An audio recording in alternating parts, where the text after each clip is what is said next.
Hello बच्चों, आज की इस क्लास में हम जो चैप्टर 4 है उसके जो एग्जाम्पल हैं बुक के वो देखेंगे। इससे पहले वाली क्लास में हमने जो एक्सरसाइज 4.1 है 4.2 वो हमने देख लिए। आज की इस क्लास में जितने भी एग्जाम्पल है बुक के वो देखेंगे। तो देखो पहला क्वेश्चन, जो एग्जाम्पल फर्स्ट है, निम्न स्थितियों को गणितीय रूप में व्यक्त कीजिए। एक हमें कथन दिया गया है, उस कथन को हमें गणितीय रूप में लिखना है। गणितीय रूप का मतलब कौन सी प्रश्नावली है ये? द्विघात समीकरण। तो हमें जो कथन दिया गया है उससे क्या बनाना है? द्विघात समीकरण। गणितीय रूप का मतलब समझिए क्या बनाना है? द्विघात समीकरण। देखो क्या कह रहा है, जॉन और जीवंती दोनों के पास कुल मिलाकर 45 कंचे हैं।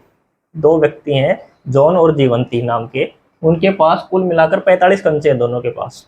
ठीक है, कुल कंचे 45 हैं। अब ना तो हमें पता कि जॉन के पास कितने, ना हमें ये पता कि जीवंती के पास कितने, हमें ये पता है कि कुल 45 कंचे हैं। ठीक है, आगे पढ़ो। दोनों 5-5 कंचे खो देते हैं। जो 45 कंचे हैं टोटल, उसमें दोनों 5-5 कंचे खो देते हैं। जैसे 5 कंचे जॉन ने खो दिए अपने और 5 जीवंती ने खो दिए, दोनों अलग अलग। और अब उनके पास कंचों की संख्या का गुणनफल 124 है। 5 कंचे खोने के बाद में उनके पास जो संख्या बचेगी कंचों की, उनका गुणा है ना वो 124 है। उनका जो गुणनफल है वो 124 है। आगे कह रहा है हम चाहेंगे कि आरंभ में उनके पास कितने कितने कंचे थे, ये हमें निकालना है। दो चीजें निकालनी हमें, एक तो इसका बनाना है गणितीय रूप यानी द्विघात समीकरण बनाना है। द्विघात समीकरण बनाने के बाद में उसको हल करना है, और हल करके और ये निकालना है कि प्रारंभ में जॉन के पास कितने कंचे थे और जीवंती के पास कितने कंचे थे। तो देखो सबसे पहले यहाँ लिखेंगे हल। देखो क्या, जॉन और जीवंती नाम के दो व्यक्ति हैं, कुल मिलाकर 45 कंचे हैं। यहाँ लिखेंगे कुल कंचे, कुल कंचे, कुल कंचे हैं 45। दोनों के पास कुल 45 कंचे हैं। अब हमें न तो ये पता कि जॉन के पास कितने हैं और न ये पता कि जीवंती के पास कितने हैं। तो दोनों में से किसी एक को मानना होगा आपको। जो एक्स मानोगे या तो जॉन को मानो या फिर जीवंती को मानो, वो आपकी मर्जी है। जॉन को भी मान सकते हो और जीवंती को भी। बोलो किसे माने? हम जॉन को मान लेते हैं। यहाँ लिखेंगे माना प्रारंभ में जॉन के पास कंचे, एक्स कंचे थे प्रारंभ में जॉन के पास। हमने मान लिया कि जॉन को मान सकते हो या जीवंती को मान सकते हो, हमने जॉन को मान लिया। माना प्रारंभ में जॉन के पास कंचे एक्स कंचे थे। अब देखो टोटल कितने कंचे हैं? 45। एक के पास एक्स है तो दूसरे के पास कितने बचेंगे? 45 माइनस एक्स। क्यों? दो, कोई भी दो चीज हो और दोनों का योग दिया गया हो, यदि एक चीज हमें पता हो, जैसे मान लो कि जॉन के पास 5 कंचे हैं और टोटल 45 है, तो जीवंती के पास कितने होंगे? 45 में से 5 माइनस करेंगे तो कितने आएंगे? 40। हमने यहाँ क्या माना? एक्स। या कि क्या होगा? 45 माइनस एक्स। तो यहाँ लिख देंगे जीवंती के पास कंचे, जीवंती के पास कंचे, कंचे। बोलो कितने होंगे? टोटल कितने हैं? 45। उसमें से क्या घटाओगे? एक्स। तो 45 माइनस एक्स। यहाँ तक समझ में आ गया? कोई दिक्कत नहीं है। देखो अब आगे, आगे कह रहा है दोनों 5-5 कंचे खो देते हैं। अब इसके पास x कंचे थे, इसने 5 कंचे खो दिए, तो क्या होगा? x माइनस 5 होगा। इसके पास कितने हैं? 45 माइनस एक्स हैं, तो इसने 5 और खो दिए, तो 45 माइनस एक्स माइनस 5। तो 45 में 5 जाए कितना बचेगा? 40। तो 40 माइनस एक्स। इसके पास तो बचेगा x माइनस 5 और इसके पास क्या बचेगा? 40 माइनस एक्स बचेगा। ठीक है, तो यह लिख देंगे प्रश्नानुसार। तो बोलो प्रश्नानुसार। 5-5 खो दिए, तो पहले के पास कितने थे? x। x में से 5 घटाओ तो x माइनस 5 खो दिए। इसमें घटाओ 45 माइनस एक्स और माइनस 5। ठीक है, आगे पढ़ो। ये दोनों हो गए खो दिए, और अब उनके पास कंचों की संख्या, अब जो कंचों की संख्या है का गुणनफल, इनको गुणा करो। कितना आना चाहिए? 124। तो बराबर में कितना आना चाहिए? 124। बोलो आई यहाँ तक समझ में? सबसे पहले कह रहा है कि दोनों के कुल मिलाकर 45 कंचे, हमने मान लिए 45। प्रारंभ में जॉन के पास माने x, तो ये कितना होंगे? 45 माइनस एक्स। अब कह रहा है कि दोनों 5-5 कंचे खो देते हैं, तो इसमें से 5 घटा दिए, इसमें से 5 घटा दिया। अब कह रहा है कि इनका गुणा 124 है, दोनों को गुणा कर दिया 124। तो करो, ये तो आएगा x माइनस 5। यहाँ से करो 45 में से 5 का कितना बचेगा? 40। तो 40 माइनस एक्स और बराबर 124। अब इसको कैसे हल करोगे? इस x को पहले 40 से करो, इस x को फिर x से करो। तो x को करो 40 से, 40x माइनस x को x से करोगे तो x स्क्वायर। अब 5 को करो 40 से, तो कितना आएगा? 200 माइनस माइनस प्लस, 5 को करो x से तो 5x और बराबर कितना होगा 124। देखो माइनस का एक्स स्क्वायर है और ये है 40x प्लस का, ये 5x भी प्लस का, तो 40 और 5 कितने होंगे 45x। माइनस का 200 है और ये 124 इस साइड में क्या होगा माइनस का 124 बराबर 0। तो ये हो गया माइनस का एक्स स्क्वायर प्लस का 45x और ये हो गया देखो ये भी माइनस ये भी माइनस, दोनों माइनस माइनस है तो क्या होंगे जुड़ेंगे। तो ये देखो 200 और 124 324 और बराबर 0। तो ये द्विघात समीकरण बन गया। हमें यही पूछा था हमसे गणितीय रूप में व्यक्त कीजिए। ये द्विघात समीकरण बनाना एक तो। अब पूछा आगे कि उनके पास प्रारंभ में कितने कितने कंचे थे। इसके लिए क्या करोगे, ये जो द्विघात समीकरण है इस द्विघात समीकरण को हल करना में क्या करना है, इस द्विघात समीकरण को हल करना है। अब द्विघात समीकरण हल करने की हमारे पास दो विधियां होती है। एक तो होती है गुणनखंड विधि, तो आप इसको गुणनखंड विधि से भी हल कर सकते हो। एक होती है द्विघाती सूत्र विधि, उससे भी हल कर सकते हो। या लिखा थोड़ी है कुछ भी, वह गुणनखंड से कीजिए या फिर द्विघाती से, कुछ नहीं लिखा ना, तो आपकी मर्जी है, जिस विधि से आप आगे निकालना चाहो उससे निकाल सकते हो। ठीक, मैं आपको बता देता हूँ गुणनखंड विधि से, द्विघाती सूत्र से भी आप निकाल सकते हो। देखो गुणनखंड विधि से हमारे पास है माइनस का एक्स स्क्वायर प्लस का 45x है और माइनस का 324 है बराबर 0 है। ये है हमारे पास। ठीक है, अब देखो गुणनखंड विधि में क्या करना होता है, बीच की जो संख्या होती है ना, ये वाली बीच वाली, इसको लिखो कितना है प्लस का 45 है ये। अब इसके दो फैक्टर ऐसी संख्याएं करो कि वो दो संख्याएं जोड़ें या फिर घटाएं उन दोनों को तो 45 आए, और उन दोनों संख्या को गुणा करें तो देखो इसको 324 को या क्या है एक से गुणा करो तो ये कितना हो जाएगा 324 में एक से करांगा 324। तो ऐसी दो संख्याएं बताओ कि उन दो संख्याओं को जोड़ें या फिर घटाएं तो कितना आना चाहिए 45 आना चाहिए प्लस का, और गुणा करें तो 324 आना चाहिए। तो बताओ ऐसे दो नंबर क्या हो सकते हैं। तो उसके लिए देखो मैंने आपको बताया कि यदि आपको नहीं पता चले कि दो नंबर कौन से हैं, उसके लिए आपको क्या करना है, गुणा वाली जो संख्या है उसके फैक्टर करो आप। गुणा वाली कितनी है 324, इसके करो तो बोलो कितने से दोगे 2 से, तो ये कितना होगा 16 32 और 2, ये बोलो 2 से 16 8 और 1, 3 से 27, 3 से 9, 3 से 3 और 3 से 1, ये हो गए 324 के फैक्टर। अब हमें ये कितनी है 3 और 3 6 संख्याएं हैं, इन 6 संख्याओं को दो संख्याएं बनानी है। तो देखो कैसे बनाओगे, या तो 3 3 ले इनको ऐसे, ये देखो 4 और ये 4 तिया 12 12 हो गई, ये कितना हो गया 9 और 9 तिया 9 9 तिया 27 हो गई, ये बन सकती हैं। ठीक है, या फिर देखो 2 2, ये कितना है 4 और ये देखो कितने हैं 4 और 4 तिया 12 और 12 तिया 36, ये बन सकते हैं 4 ले लो 4 12 12 तिया 36 और ये 3 तिया 9, ये बन सकती हैं। ठीक है, तो इनसे देखो आ सकता है कि हमारा कितना आना चाहिए 45 आना चाहिए, तो इनको जोड़ो घटाएंगे तो 15 बचेगा भाई, 27 में से 12 जाएगा 15 बचेगा ना, तो घटाने से नहीं होगा, जोड़ो 9 और 4 49, तो ये भी नहीं आएगा, जोड़ने से 45 नहीं आया। इनको करो, इनमें घटाओ कितना आएगा ये 27, तो 27 तो नहीं चाहिए 45 चाहिए, जोड़ो कितना आएगा 45, तो बोलो आया कि नहीं आया। तो वो संख्याएं कौन सी 36 और 9, यानी जो 4 5 संख्याएं जितनी भी बने उनको एक बार गुणा करके देख लेना, 2 4 संख्याएं बना के दो संख्याएं, और उसमें देख लेना कि कौन सी संख्या से हमारा आंसर आ रहा है, वही आपका उत्तर हो गया। तो वो दो संख्याएं कौन कौन सी हैं, एक तो है 36 और एक है 9। 36 और 9 को दोनों को जोड़ेंगे तो 45 होगा। ठीक है, अब यहाँ लिख देंगे हम, तो देखो माइनस का एक्स स्क्वायर, अब 45 किसका चाहिए प्लस का, तो दोनों प्लस लिखेंगे, प्लस का 36x और प्लस का 9x और माइनस का 324 बराबर 0। ठीक है यहाँ तक। अब देखो 4 संख्याएं हो गई, 2 ये हो गई 2 ये हो गई, इन दोनों में बोलो कॉमन क्या आएगा, इन दोनों में भाई यहाँ x है यहाँ x है, ठीक है ना। तो देखो और यहाँ माइनस है बाहर, तो माइनस आ जाएगा और x कॉमन आ जाएगा।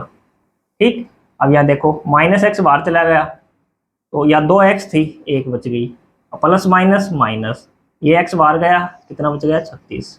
आगे बोलो, यहाँ देखो x है यहाँ x नहीं है, तो यहाँ क्या कॉमन आएगा 9, तो x का तो x, 324 में 9 का भाग दो कितना आएगा 36 आएगा बराबर 0 आएगा। अब देखो दोनों ब्रैकेट, सेम है ना दोनों ब्रैकेट, तो ये कॉमन ले लो।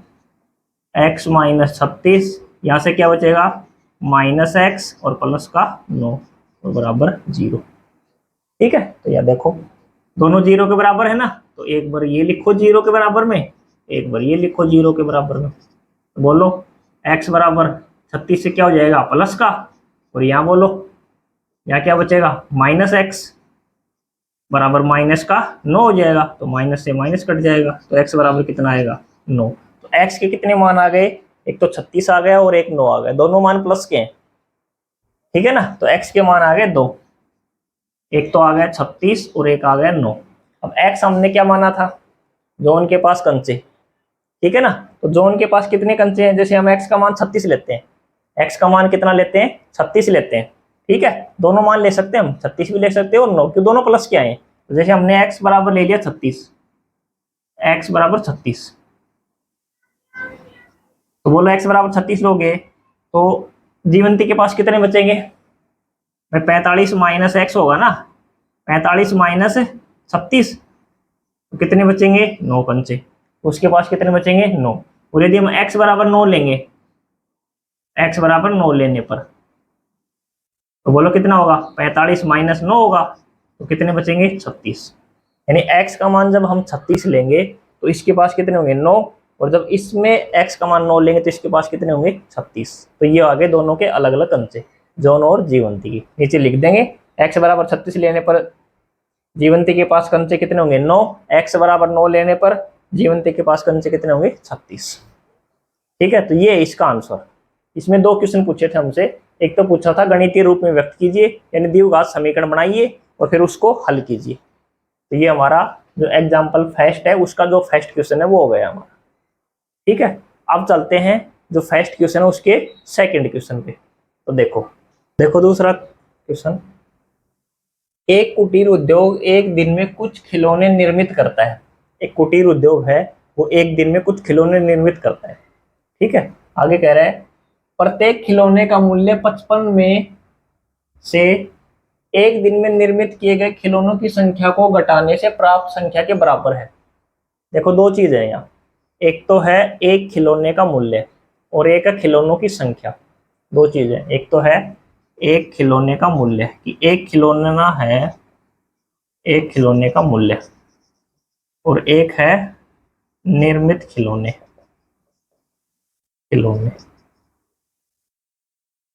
देखो कुछ खिलौने निर्मित करता है, प्रत्येक खिलौनों का मूल्य यानी जो एक खिलौना है एक खिलौने का मूल्य 55 में से एक दिन में निर्मित किए गए खिलौनों की संख्या को घटाने से प्राप्त होता है। ये कह रहा है जो एक खिलौने का जो मूल्य है एक दिन में निर्मित किए गए खिलौनों की संख्या को जो 55 है उसमें से घटाने से प्राप्त होगा। यानी जैसे मान लिया एक खिलौने का जो मूल्य है वो कब आएगा, एक दिन में निर्मित किए गए खिलौनों की संख्या। अब यहाँ निर्मित किए गए खिलौने हैं एक दिन में, वो हमें पता ही नहीं कितने खिलौने निर्मित किए, और कितने खिलौने निर्मित किए हमें नहीं पता, तो हम इसको x मान लें। कितने मान लें x, कि x खिलौने एक दिन में निर्मित कर दिए। अब जो एक खिलौने का मूल्य है वो कहाँ से आएगा, प्रत्येक खिलौने का मूल्य 55 में से, जो 55 है में से एक दिन में निर्मित किए गए खिलौनों की संख्या को घटाने पर, एक दिन में निर्मित कितने x, इसमें से x घटा दो, तो ये होगा एक खिलौने का मूल्य। तो 2 चीज निकल के आ गए हमारे पास। इस प्रश्न में 2 चीज दी गई है कि एक खिलौने का मूल्य कितना होगा और निर्मित खिलौने एक दिन में कितने होंगे।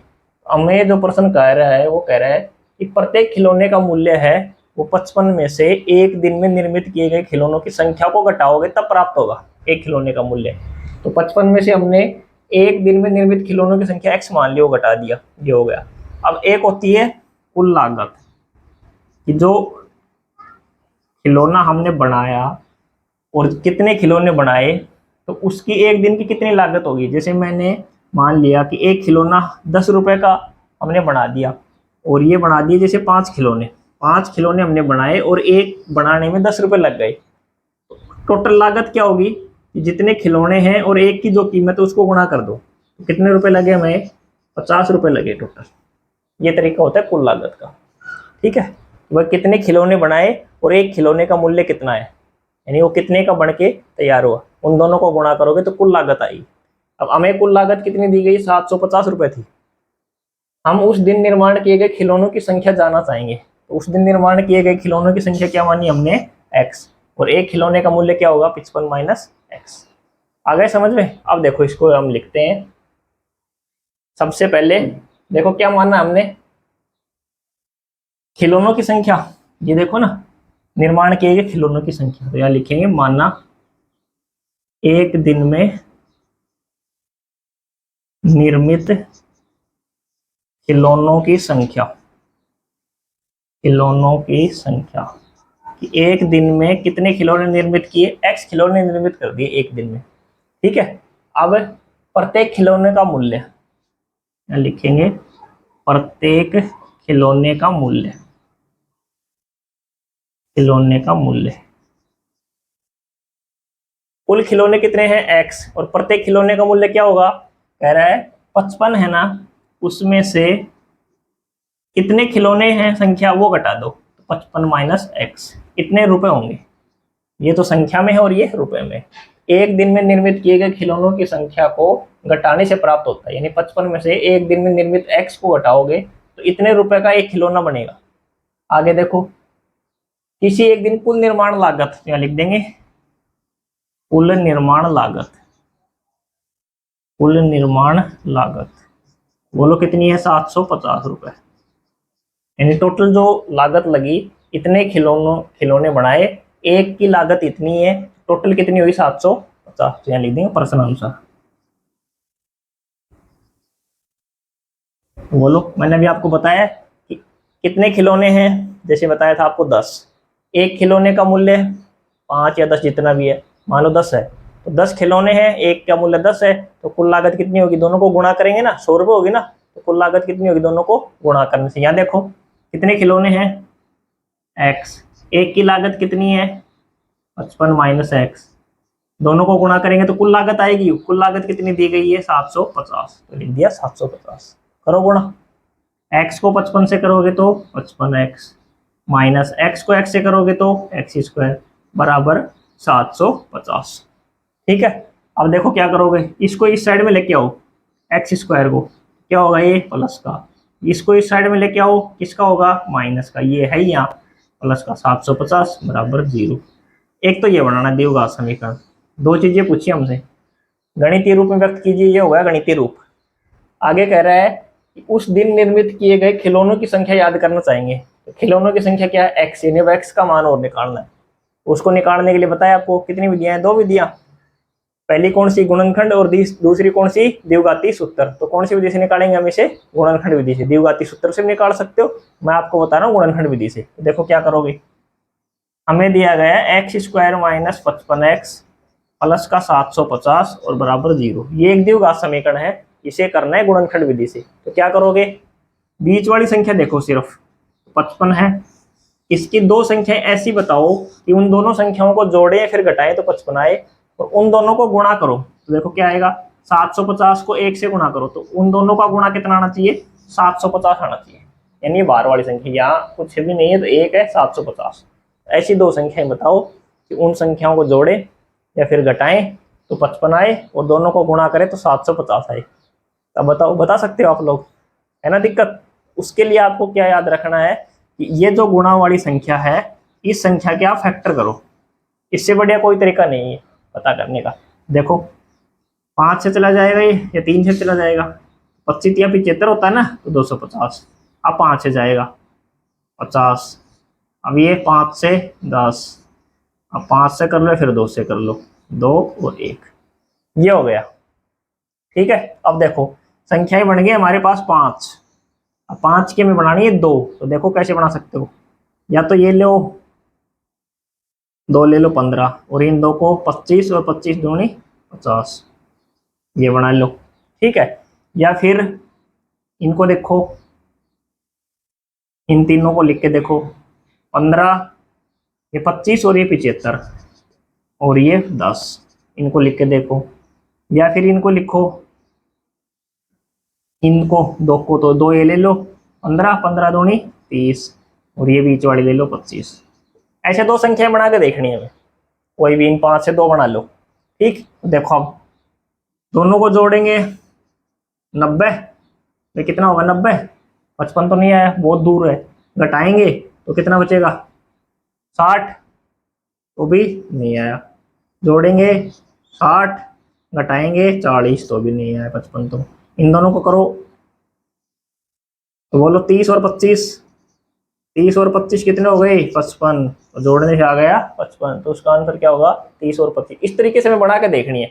अब हम ये देख लेना कि 55 है, तो ऐसे बनाओ कि वहाँ 25, 15, 45 ऐसे कुछ बचे बीच वाली 5 वाली। तो उसके लिए हमने इन दोनों को किया 5, 25 और बाकी इनको कर लिया। तो 30 और 25 दो संख्याएं ऐसी हैं, उनको जोड़ोगे तो 55 आएगा, गुणा करोगे तो 750 आएगा। तो वो दो संख्याएं कौन कौन सी होगी 30 और 25, यहाँ लिख देंगे 30 और 25। तो देखो सबसे पहले लिखेंगे एक्स स्क्वायर। अब 55 किसका चाहिए माइनस का, तो कोई संख्या माइनस की चाहिए, और दो संख्याएं तो दोनों संख्याएं माइनस की होंगी तभी बचेगी ना वो। देखो यहाँ तो कितनी है 30 है और ये है 25, 30 और 25 दोनों माइनस लिखेंगे तो आएगा 55 और प्लस का 750 बराबर 0। अब देखो इन दोनों में क्या कॉमन है, और इन दोनों में बोलो इनमें क्या कॉमन है, x कॉमन है, यहाँ लिख देंगे x। यहाँ बोलो क्या बचेगा 30, फिर माइनस यहाँ क्या कॉमन है, भाई यहाँ x है यहाँ x नहीं है तो 25 कॉमन है, तो x माइनस 750 में 25 का भाग देंगे, 25 या 75 30। देखो दोनों ब्रैकेट सेम है, x माइनस 30, यहाँ से क्या बचेगा x और यहाँ से 25 बराबर 0। यहाँ से लिख देंगे x माइनस 30 बराबर 0 है और x माइनस 25 बराबर 0 है। तो x बराबर बोलो कितना होगा प्लस का 30, और यहाँ से भी क्या होगा ये 25। तो x के दो मान आ गए, एक तो आ गया 30 और एक आ गया 25, ये हो गए x के दो मान। ठीक है, अब x हमने क्या मानी थी, खिलौनों की संख्या मानी थी ना, निर्मित खिलौनों की संख्या। तो x का मान हम 30 लेंगे तो निर्मित खिलौने कितने होंगे 30 होंगे। अब प्रत्येक खिलौने का मूल्य पूछे तो 55 में से 30 घटाएंगे तो कितना बचेगा 25 बचेगा। ठीक, जब हम x का मान 25 लेंगे तो यहाँ 55 में से 25 घटाएंगे तो कितना बचेगा 30, तो दोनों मान ले लेंगे। तो हम लिख देंगे x बराबर 30 लेने पर, तो बोलो यहाँ क्या लिखोगे 55 माइनस 30, तो बोलो कितना बचेगा 25। ठीक है, यहाँ लिखो x बराबर 25 लेने पर, x बराबर 25 लेने पर, तो बोलो 55 माइनस 25 तो कितना बचेगा 30। तो जब खिलौनों की संख्या 30 है तो प्रत्येक खिलौने का मूल्य कितना होगा 25। जब खिलौनों की संख्या 25 है तो प्रत्येक खिलौने का मूल्य कितना होगा 30 रुपए। यही हमसे पूछा था, हमें सिर्फ खिलौनों की संख्या ही पूछी है, मूल्य नहीं पूछा। लेकिन मैंने आपको बता दिया है खिलौनों की संख्या 30 और 25 होगी और मूल्य भी हम निकाल सकते हैं, 55 में से घटा के मूल्य हम निकाल सकते हैं। तो ये हमारा जो एग्जाम्पल 1 है इसमें 2 क्वेश्चन थे हमारे, वो हमने कर लिए हैं। अब चलते हैं एग्जाम्पल नंबर 2 पे। अब देखो एग्जाम्पल नंबर 2, उसका पहला एग्जाम्पल नंबर 2 है, जांच कीजिए कि निम्न समीकरण द्विघात समीकरण है या नहीं। अब ये जो हमें एक समीकरण दिया गया है इसकी हमें जांच करनी है कि ये एक द्विघात समीकरण है या नहीं। द्विघात समीकरण होने या नहीं होने की एक शर्त होती है कि द्विघात समीकरण जो होता है उसका व्यापक रूप हमें पता होना चाहिए। देखो द्विघात समीकरण है ना, इस रूप का होता है ax square plus bx plus c बराबर 0, ये एक द्विघात समीकरण है। यानी ऐसा कोई समीकरण जिसमें चर राशि की घात 2 होगी ना तो वो एक द्विघात समीकरण होगा। अब कई बार क्या होता है ये संख्या नहीं होती वो भी द्विघात समीकरण होगा। वो क्यों, x जो चर है उसकी घात कितनी है 2 है। कई बार ये संख्या नहीं होती या bx लिखा होता है बस और यहाँ कुछ नहीं होता तो भी द्विघात समीकरण है ये। यानी व्यापक रूप तो ये होता है, इसका पूरा जो व्यापक रूप होता है ये होता है, यानी x जो चर राशि है उसकी घात 2 होनी चाहिए तो द्विघात समीकरण होगा या फिर नहीं होगा। अब देखो उसके लिए हमें ये जो समीकरण दिया गया है इस समीकरण को हमें पहले सोल्व करना है और सोल्व करके इसमें चर राशि जो x है उसकी घात 2 बनानी है हमें।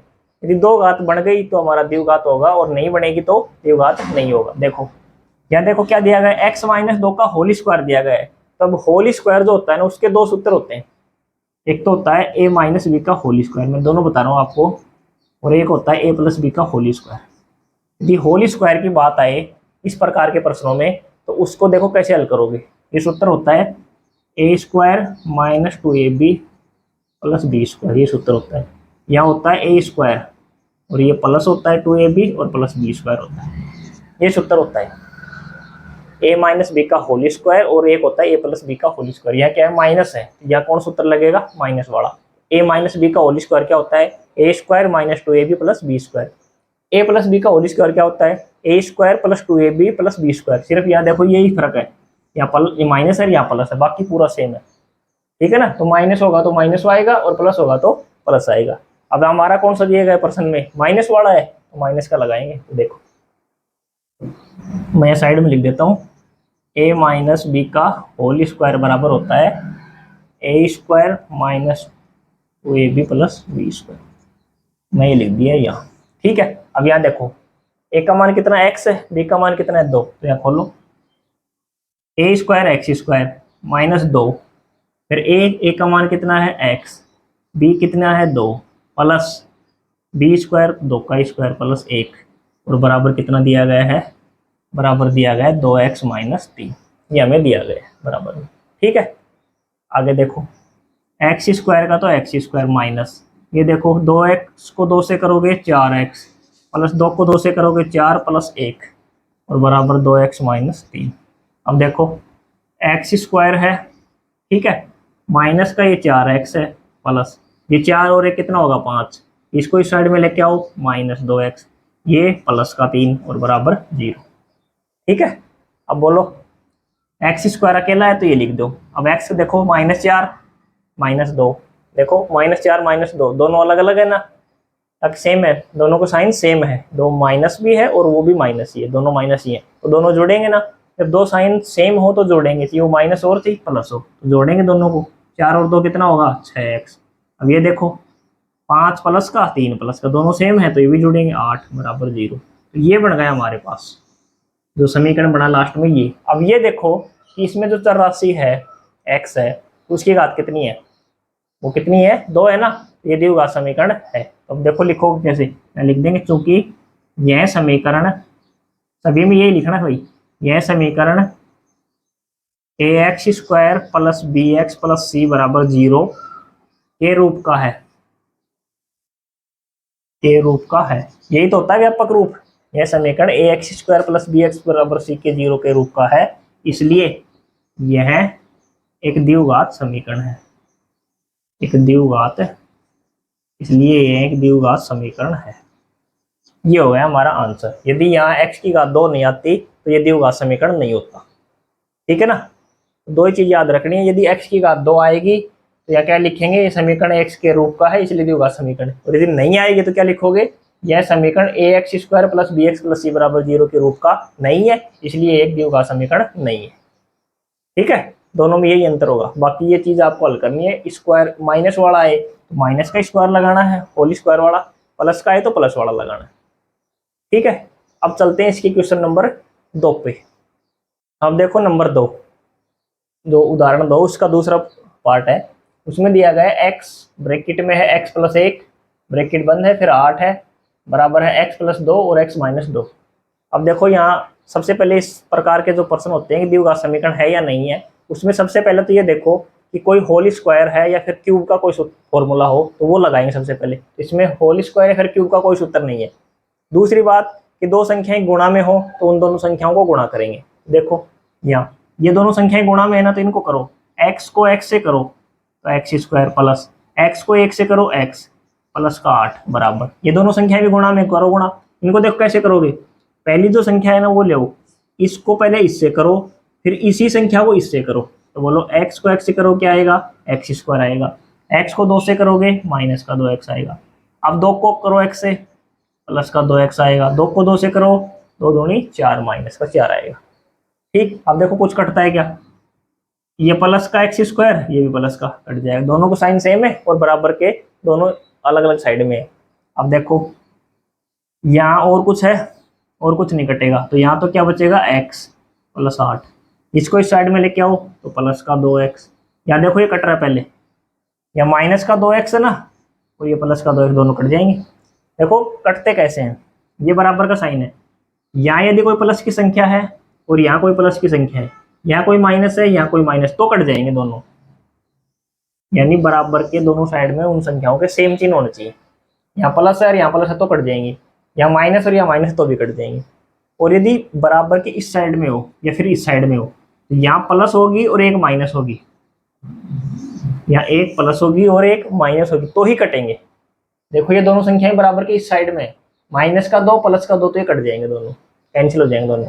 और यहाँ देखो ये एक्स स्क्वायर और ये एक्स स्क्वायर दोनों बराबर के, एक बाई साइड में एक और एक दाई साइड में, तो वो बराबर साइन है तो कट जाएंगे। ये कंडीशन होती है मतलब कैंसिल होने की, दो संख्याओं की कटने की। ठीक है, अब बोलो, या तो x प्लस 8 बच गया और ये माइनस का 4 इस साइड में लेके आओ, इसका होगा प्लस का बराबर 0, और तो कुछ है ही नहीं। या क्या लिखेंगे, x का तो x, 8 और 4 कितना हो गया 12। ये समीकरण बन गया हमारे पास लास्ट में। अब यहाँ देखो चर राशि कौन सी x है, उसकी घात कितनी है भाई, x की घात तो कुछ भी नहीं है, तो कुछ भी नहीं तो एक तो मानेंगे ना, तो x की घात 1 है। अब एक घात होगी तो द्विघात समीकरण होगा या नहीं होगा, बताओ भाई। जब घात 2 होगी तो ही तो द्विघात होगा, तो यह x की घात 1 है तो ये द्विघात समीकरण नहीं, इसलिए लिख देंगे, क्योंकि यह समीकरण ax square plus bx plus c बराबर 0 के रूप का नहीं है। सिर्फ यही अंतर दोनों में, यदि होगा तो यहाँ लिखेंगे है, इसलिए यह द्विघात समीकरण नहीं है। यही हमसे पूछा था कि द्विघात समीकरण है या फिर नहीं है, तो हमने कह दिया द्विघात समीकरण नहीं है। ठीक है, अब चलते हैं अगले क्वेश्चन पे। अब देखो क्वेश्चन नंबर इसका तीसरा जो पार्ट है वो हमें दिया गया है, x ब्रैकेट में 2x प्लस 3 बराबर एक्स स्क्वायर प्लस 1। देखो ना तो कोई स्क्वायर वाला है ना कोई क्यूब वाला है। देखो गुणा करना है इनको, इन दोनों संख्याओं को गुणा में है तो करो गुणा, 2x स्क्वायर 3x को करोगे 3x बराबर क्या होगा एक्स स्क्वायर प्लस 1। देखो कुछ कटता है क्या, कोई बराबर नहीं है, तो इस साइड में लेके आओ इनको, 2x स्क्वायर 3x, इसको इस साइड में लेके आओ माइनस एक्स स्क्वायर प्लस का 1 माइनस बराबर 0। अब देखो एक्स स्क्वायर और ये एक्स स्क्वायर, ये तो है 2 और ये है 1, ये प्लस का है ये माइनस का है। देखो दोनों के साइन अलग अलग है ना, कोई भी दो साइन अलग अलग होंगे तो वो संख्या हमेशा घटेंगी, और जब दोनों के साइन सेम होंगे, चाहे वो प्लस और चाहे माइनस हो, तो जुड़ेंगे, तो यहाँ घटेंगी। ये दो में से एक गया, कितना बचेगा 1। ये देखो प्लस का 3x और माइनस का 1 और बराबर 0। ये बन गया हमारे पास लास्ट समीकरण। अब यहाँ देखो चर राशि की घात कितनी है, 2 है ना, तो द्विघात समीकरण होगा, तो यहाँ लिख देंगे, क्योंकि यह समीकरण ax square plus bx plus c बराबर 0 के रूप का है, इसलिए यह द्विघात समीकरण है, द्विघात समीकरण है। ठीक है, तो ये भी हो गया हमारा दूसरे का तीसरा पार्ट। अब चलते हैं अगले क्वेश्चन पे। तो देखो इसी का चौथा पार्ट है दूसरे का, x प्लस 2 का होल क्यूब x की क्यूब माइनस 4, ये हमें दिया गया है। देखो यहाँ की बार क्यूब दे दिया ना, तो स्क्वायर के तो आपको मैंने 2 सूत्र बता दिए कि जब स्क्वायर आए तो वही 2 सूत्र लगाने हैं आपको। अब क्यूब के और बताता हूँ मैं 2 सूत्र आपको। देखो एक होता है a प्लस बी का होल क्यूब और एक होता है a माइनस बी का होल क्यूब, ये 4 सूत्र ही हैं भाई। यदि होल स्क्वायर आए तो 2 सूत्र हैं, होल क्यूब आए तो 2 सूत्र हैं। देखो क्यूब वाले, ये होता है a cube plus B cube plus 3ab bracket में a प्लस बी, ये सूत्र होता है। और माइनस में सब माइनस हो जाएंगे, ये a cube minus B cube minus 3ab bracket में a माइनस बी, सारे माइनस है। एक यदि आपको याद है प्लस वाला तो माइनस वाला अपना आप हो जाएगा, सिर्फ साइन चेंज होंगे, माइनस माइनस होंगे सभी। तो ये 2 सूत्र। अब हमारा देखो कौन सा है, बीच में क्या साइन है, प्लस है ना, तो हम कौन सा लगाएंगे, प्लस वाला। ठीक है, 2 सूत्र आपको ये याद रखने। अब लगाएंगे हम प्लस वाला। देखो क्या सूत्र है, मैं लिख देता हूं, a प्लस बी का होल क्यूब बराबर होता है a cube B cube plus 3ab bracket में a प्लस बी, ये सूत्र होता है। तो यहाँ लिखेंगे a क्यूब, तो a क्यूब x कितना है, a का मान x है तो x cube plus B cube, तो 2 की क्यूब, प्लस 3ab, ठीक। ब्रैकेट में a प्लस बी, तो a का मान कितना x और b का मान है 2, बराबर, ये खुल रहा है, ये तो अपना आप ही खुले हुआ है पहले से, ठीक है ना, ये हो गया। अब देखो आगे, यहाँ हो गया एक्स क्यूब प्लस 8 प्लस 3 दूनी 6x, ठीक, ब्रैकेट में x प्लस 2, और ये हो गया x की घात 3 माइनस 4, ठीक। अब देखो कुछ कटता है क्या पहले, चलो बाद में देखेंगे, पहले इसको और हल करो। ये हो गया x की घात 3 प्लस 8। अब देखो इसको, 6x को x से करो तो 6x स्क्वायर, 6x को 2 से करो तो 12x, बराबर x की घात 3 माइनस 4। या देखो x की घात 3, या प्लस या भी प्लस, तो बराबर के दोनों साइड में साइन सेम है, दोनों संख्याएं बराबर है तो कट जाएंगी। और देखो कुछ, बाकी कुछ नहीं कटेगा, तो यहाँ क्या लिखेंगे, एक्स स्क्वायर में पहले लिख दिया, प्लस का 12x लिख दिया, और ये 8 लिख दिया प्लस का, ये 4 इस साइड में क्या होगा, प्लस का 4 बराबर 0। तो देखो 6x स्क्वायर प्लस 12x, 8 और 4 कितना होगा, ये 12 बराबर 0। तो ये होगा एक द्विघात, देखो ये समीकरण बन गया।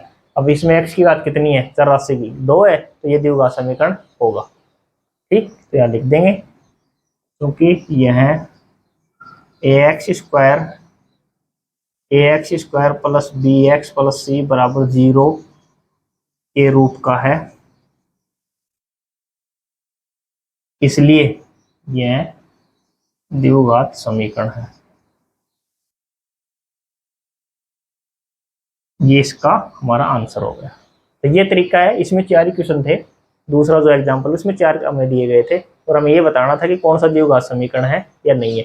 यहाँ से आपको एग्जाम में क्वेश्चन पूछा जा सकता है, कैसे पूछा जा सकता है, या तो आपको जो ऑब्जेक्टिव क्वेश्चन आएंगे ना आपके एग्जाम में, उनमें आपको 4 ऑप्शन दिए जाएंगे इस प्रकार के, जैसे ये ऑप्शन दे दिया ए में, दूसरा ऑप्शन बी में, और हमसे पूछा जाएगा कि निम्नलिखित में से कौन सा द्विघात समीकरण है, या पूछा जाएगा निम्नलिखित में से कौन सा द्विघात समीकरण नहीं है, तो हमें इनको हल करके फिर बताना होगा वहाँ।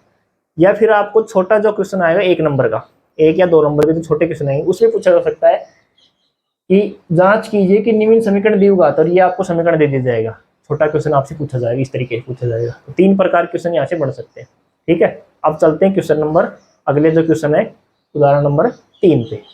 तो देखो अगला उदाहरण नंबर 3 है, 2 हमने कर लिए हैं। देखो तीसरा, गुणनखंड विधि द्वारा समीकरण 2x square minus 5x plus 3 बराबर 0 के मूल ज्ञात कीजिए।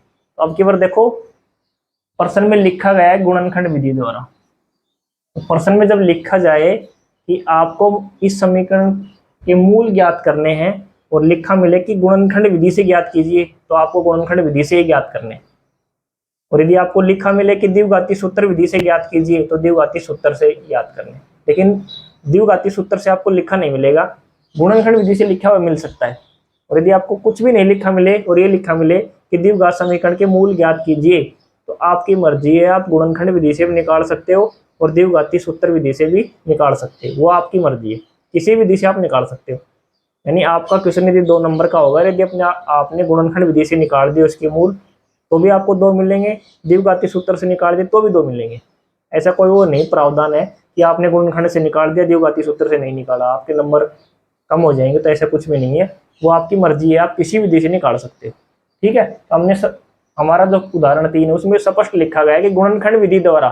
अब आपको लिखा गुणनखंड विधि आप निकाल रहे हो द्विघाती सूत्र विधि, तो गलत है, तो आपको नंबर नहीं मिलेंगे, या गुणनखंड विधि द्वारा ही निकालना है। देखो क्या करना है, गुणनखंड विधि क्या होती है मैं बता रहा हूँ आपको। देखो समीकरण हमें दिया गया है 2x स्क्वायर माइनस का 5x प्लस का 3 बराबर 0। अब गुणनखंड विधि क्या होती है, उसमें जो बीच वाली संख्या होना में से वो लिखो, सबसे पहले रफ में लिख के देख लेना आप। तो बीच में क्या है, -5 है। -5 को ऐसी 2 संख्याओं में तोड़ो कि वो 2 संख्याओं को जोड़े या फिर घटाएं, तो 5 आना चाहिए माइनस का, और उन दोनों संख्याओं को गुणा करें। तो देखो क्या करोगे, यहाँ कितना है 3, और इसको इससे गुणा करो, यानी एक को और से गुणा करो, तो कितना आएगा 2 तिया 6। ऐसी संख्याएं बताओ 2 कि उन 2 संख्याओं को जोड़ो या फिर घटाओ, तो आए -5, और उन दोनों संख्याओं को गुणा करें तो कितना आना चाहिए, 6 आना चाहिए। अब बताओ क्या हो सकती है संख्याएं 2, अब की बार तो छोटा है ये, आप बता सकते हो क्या हो सकते हैं वो बताओ। तो क्या होंगी 3 और 2। यदि आपको नहीं पता हो कि वो संख्याएं क्या होंगी तो उसका मैंने आपको एक तरीका बताया है कि जो गुणा वाली संख्या है ना उसकी आप फैक्टर करो। तो गुणा में क्या आना चाहिए, 6 आना, 6, इसके फैक्टर करो, कितने से जाएगा, 2 से, 3, 1। यहाँ तो 2 ही संख्या बची, हमारा आंसर आ गया सीधा। यदि ज्यादा संख्याएं बचती तो उन संख्याओं को गुणा करके हम 2 संख्याएं बना लेते, लेकिन यहाँ बची 2 है तो हमारा आंसर क्या होगा, 2 और 3। 2 संख्याएं कौन कौन सी हैं, 2 और 3, यहाँ लिखेंगे हम। देखो 2x²। अब ये देखो कि 5 किसका चाहिए हमें, माइनस का। तो हमारे पास है 2 और 3। अब दोनों संख्याओं के यदि चिन्ह हम जैसे एक का माइनस लिख रहे, एक का प्लस, तो घट जाएगा, तो फिर एक ही बचेगा। अब दोनों के हमें जोड़ने हैं तो 5 आने चाहिए ना, तो दोनों के क्या लगेंगे, माइनस। तो यहाँ लिखेंगे माइनस का 2x लिखेंगे और माइनस का 3x लिखेंगे और प्लस का 3 लिखेंगे बराबर 0। अब देखो कितना हो गई, ये 4, 2 ये संख्याएं, 2 ये, इन दोनों बोलो क्या कॉमन है, यहाँ 2 है, यहाँ 2 है तो 2 कॉमन है, यहाँ x है, यहाँ x है तो 2x। यहाँ बोलो क्या बचेगा, x, 2x बाहर गया 1। यहाँ बोलो क्या कॉमन है, यहाँ 3 है, यहाँ 3 है तो 3 कॉमन है, यहाँ x है, यहाँ x नहीं है, 3 ही कॉमन है। x और माइनस का 1 बराबर 0। अब दोनों ब्रैकेट देखो, दोनों ब्रैकेट सेम है ना भाई, x माइनस 1 और x माइनस 1 कॉमन लो, x माइनस 1 कॉमन आ गया, यहाँ क्या बचेगा, 2x माइनस 3 बराबर 0। अब दोनों मान 0 के बराबर हैं तो पहले इसको रखो 0 के बराबर में, तो x माइनस 1 बराबर 0 और 2x माइनस 3 बराबर 0। बोलो x बराबर, माइनस का क्या होगा इस साइड में आके प्लस का, यहाँ बोलो 2x बराबर 3, तो x बराबर कितना आएगा, 3/2। तो x के कितने मान आ गए, 2 आ गए, एक तो आ गया 1 और एक आ गया 3/2। यही इसके क्या होंगे, मूल। तो इसके मूल क्या होंगे, एक तो 1 होगा और एक होगा 3/2, इसलिए लिख देंगे, इसलिए मूल बराबर 1 और 3/2। मूल का मतलब होता है x का मान, चर राशि का मान निकालना, उसके कितने मूल आएंगे, 2। तो यह होती है हमारी गुणनखंड विधि। ठीक है, अब चलते हैं क्वेश्चन नंबर, उदाहरण जो हमारा है 4 नंबर पे।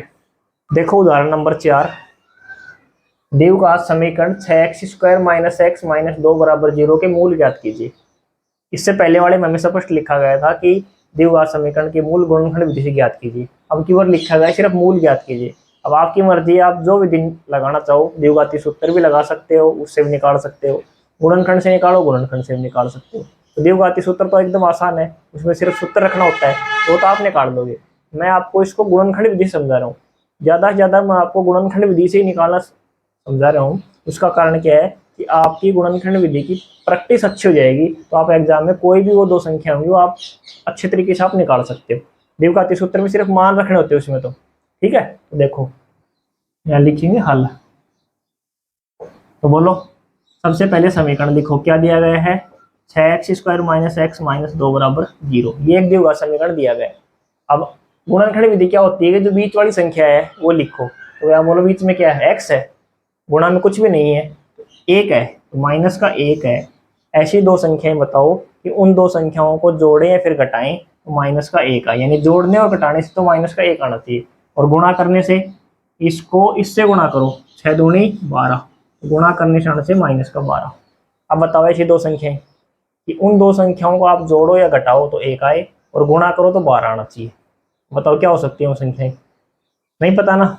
देखो क्या करोगे, गुणा करने वाली जो संख्या है उसके फैक्टर करो। ठीक, तो बोलो कितना आएगा, 2, 6, 2, 3, 3 और 1, ये आ गए इसके फैक्टर। ठीक है, अब देखो क्या करोगे, 3 संख्याएं आ गई यहाँ। अब हमें संख्या चाहिए 2, तो इनको देखो कैसे बना सकते हो 2, या तो ये बनाओ 2 दूनी 4 और 3, या फिर ये बनाओ 2 और 6, यही बन सकती हैं बस, और तो कुछ नहीं बन सकता। अब देखो इनमें से 4 और 3 जोड़ेंगे 7, 1 तो नहीं आया, घटा के देखो 4, 3, 1, तो घटाने से 1 आ गया। ठीक, आगे वाली और चेक कर लो, 8 और घटाओगे तो 4, तो ये तो नहीं हो सकता, तो हमारा आंसर क्या होगा, 4 और 3। अब देखो 1 किसका चाहिए, माइनस का चाहिए ना। अब यहाँ देखो इसको घटा रहे हैं 4 में से 3 और बचना चाहिए -1, तो कब बचेगा, जब माइनस का क्या होगा, ये 4 होगा, ये होगा प्लस का, बड़ा होगा वही तो साइन आएगा, तो 4 बड़ा होगा और 3 छोटा होगा, तो माइनस का 4 और प्लस का 3, या लिख देंगे हम दोनों संख्याएं। देखो 6x² है, माइनस का 4x लिख दो, प्लस का 3x, माइनस का 2 बराबर 0। अब कितनी संख्याएं होंगी ये? 4। इन दो में कॉमन और इन दो में कॉमन, बोलो यहाँ क्या कॉमन है? यहाँ देखो 6 है और 4 है, तो अब ना तो 6 कॉमन आएगा ना 4 आएगा। क्यों? यदि 4 लेंगे तो 4 में फिर 6 का भाग नहीं जाएगा, 6 लेंगे तो 4 से भाग नहीं जाएगा। इन दोनों में ऐसी संख्याएं देखो जो दोनों में आती हो, तो 2 है वो 4 में आता है और 6 में आता है, 3 है लेकिन वो 4 में नहीं आता, तो यहाँ क्या कॉमन आएगा? 2 कॉमन आएगा। या x है या भी x है, तो एक x आ जाएगी। अब 6x में 2 का भाग देंगे कितना आएगा? 3x। 4x में 2 का भाग देंगे कितना आएगा? 2x से x कट जाएगी। यहाँ बोलो या 3 है या 2 है, तो 3 और 2 में क्या कॉमन होगा? कुछ भी नहीं, तो 1 होगा। या x है या x नहीं है, तो 1 कॉमन आएगा, तो 3x माइनस 2 बच जाएगा बराबर 0। देखो दोनों ब्रैकेट सेम है, यहाँ तो लिखा जाएगा 3x माइनस 2 और यहाँ क्या बचेगा? 2x प्लस 1 और बराबर 0। अब दोनों 0 के बराबर है, लिखो 3x माइनस 2 बराबर 0, 2x प्लस 1 बराबर 0।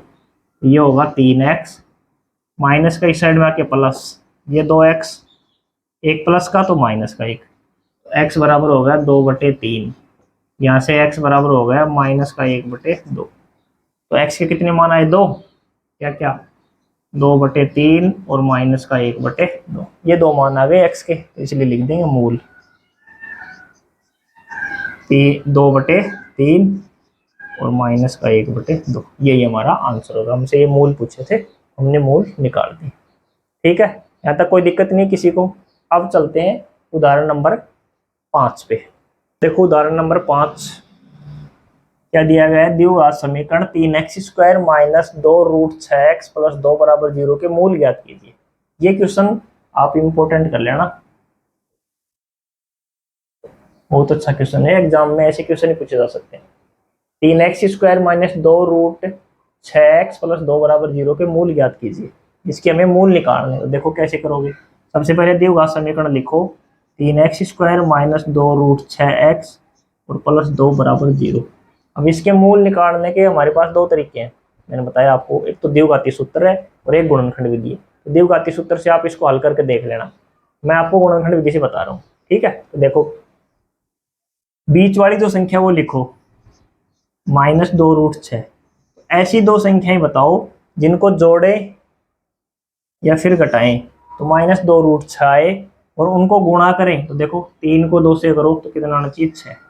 ऐसी 2 संख्याएं बताओ कि उन 2 संख्याओं को जोड़ें या फिर घटाएं तो माइनस 2√6 आए, और उनको गुणा करें तो कितना आना चाहिए? 6 आना चाहिए। तो अब बताओ क्या हो सकती है वो संख्याएं? तो आपको क्या करना है? 2√6 लेके आने हैं। 2√6, ये 2√6 का मतलब क्या है कि √6 और √6, देखो 2√6 है ना, ये √6 और √6 2 संख्याएं हैं, ये मान लो हमारे पास। इन 2 संख्याओं को हम जोड़ दें, ठीक, तो कितना आएगा? 2√6 आएगा। भाई एक √6 ये है, एक √6 ये है, मान लिया हमने, और इन दोनों को जोड़ दें तो कितना आएगा? 2√6 आएगा कि नहीं आएगा? बोलो भाई, ये एक है एक ये, तो एक और एक कितना हो जाएगा? 2 हो जाएगा, 2√6 हो गया। ठीक, 2√6 आ गया। अब ये किसका चाहिए? माइनस का, या मैं इसके माइनस लगा दूं और इसके भी माइनस लगा दूं तो क्या आएगा? दोनों जुड़ जाएंगी, तो माइनस का 2√6 हो जाएगा। तो ये तो आ गया, ठीक है। अब इनको गुणा और करके देखो कि 6 आएगा क्या? देखो √6 है ये, और ये है √6, इन दोनों को गुणा करेंगे तो मैंने आपको एक दिन बताया था कि √6 है और √6 उनको गुणा करेंगे तो 6 ही आएगा। यानी 2 ऐसे नंबर, दोनों नंबर सेम हो और दोनों रूट में हो और उनको गुणा करेंगे ना तो वही संख्या सेम आएगी। जैसे √3 को √3 से करोगे तो 3 ही आएगा, √5 को √5 से करोगे तो 5 ही आएगा। यानी 2 संख्याओं का रूट हो और दोनों गुणा में हो और सेम हो तो वही संख्या आएगी उसका आंसर। ठीक, तो इसका आंसर कितना आएगा? 6। तो वो 2 नंबर कौन कौन से होंगे? एक तो √6 और एक √6। ठीक है ना, तो ये निकालने का इसका होगा तरीका। वो 2 संख्याएं क्या है? √6 और √6। क्या लिखेंगे? 3x² लिखेंगे माइनस क्या आया था? √6x माइनस का √6x और प्लस 2 बराबर 0। अब देखो कितनी संख्या होगी, ये 4, यहाँ 2 और यहाँ 2। तो बोलो इन दोनों में क्या कॉमन है। अब देखो यहाँ 3 है, यहाँ √6 है। 3 और √6 में क्या कॉमन होगा। देखो एक तो 3 है, एक √6 है। अब ये 3 है, ये रूट की, देखो ये जो 3 है और ये √6 है, इस 3 को क्या लिख सकते हैं हम, रूट के रूप में लिखेंगे। अभी बताया आपको, ये लिख सकते हैं हम, लिख सकते हैं 3 को √3 और √3, वो 3 ही आएगा। और ये जो 6 है इसको क्या लिख सकते हैं, 6 के फैक्टर करेंगे तो 2 और 3 आएगा, यानी √2 और √3 आएगा। अब इनमें देखो क्या कॉमन है, यहाँ √3 है, यहाँ √2 भी है, √3 भी, तो एक √3 कॉमन आ जाएगा। तो यहाँ तो क्या बचेगा √3 और यहाँ क्या बचेगा √2। आगे समझ में ये भाई 3 है और √6 है, इनमें क्या कॉमन होगा, इनमें √3 कॉमन होगा। क्यों होगा, देखो 3 को √3 और √3 लिख सकते हैं हम, 6 को क्या लिख सकते हैं, 2 गुणा 3 लिख सकते हैं। तो एक तो 2 √2 है और एक √3 है। अब यहाँ √3 है, यहाँ √3 है, तो ये तो होगा कॉमन। क्या बचा, यहाँ तो √3 और यहाँ क्या बचेगा √2। आ गया ना समझ में। तो देखो अब यहाँ और यहाँ में क्या कॉमन है, √3, यहाँ x है, यहाँ भी x है, तो x भी लिख दो। यहाँ देखो क्या बचेगा, √3, वह 2 √3 है तो वो बाहर चला जाएगा, एक बच जाएगा, x बच जाएगा माइनस, इसमें 6 में 3 बाहर गया तो क्या बचेगा √2 और x भी बाहर चला गया। ठीक है, तो आप बोलो इनमें देखो क्या कॉमन है, √6 है और 2 है, तो 2 को क्या लिखोगे, √2 और √2 लिख सकते हैं। 6 को √3 और √2, मैं 3 दूनी 6 होगा। अब देखो यहाँ √2 या √2, तो क्या कॉमन होगा √2, यहाँ कॉमन होगा √2। ठीक, यहाँ क्या क्या बचेगा √3, फिर यहाँ क्या है x, फिर यहाँ बोलो प्लस माइनस माइनस, इसमें √2 और बराबर 0। अब देखो दोनों ब्रैकेट यहाँ और यहाँ दोनों ब्रैकेट देखो सेम है, तो यहाँ लिख दो √3x माइनस √2। एक तो यहाँ से क्या बचेगा √3x माइनस √2 और बराबर क्या बचेगा 0। दोनों 0 के बराबर है, रखो √3x माइनस √2 बराबर 0, √3x माइनस √2 बराबर 0। बोलो √3x बराबर, इसको इस साइड में लेके आओगे प्लस का, तो x बराबर क्या होगा √2 बटे √3। यहाँ बोलो √3x इस साइड में लेके आओगे प्लस का, x बराबर क्या होगा √2 बटे √3। तो x के दोनों मान सेम आ गए ना, तो लिख देंगे x बराबर, एक तो ये है और दूसरा भी क्या है यही है, तो इसके मूल हो गए √2 बटे 3 √3 और √2 बटे √3। लिख देंगे मूल, मूल बराबर √2 बटे √3 और √2 बटे √3। ये इसका आंसर होगा। ये निकालने का इसका तरीका, ये गुणनखंड विधि है।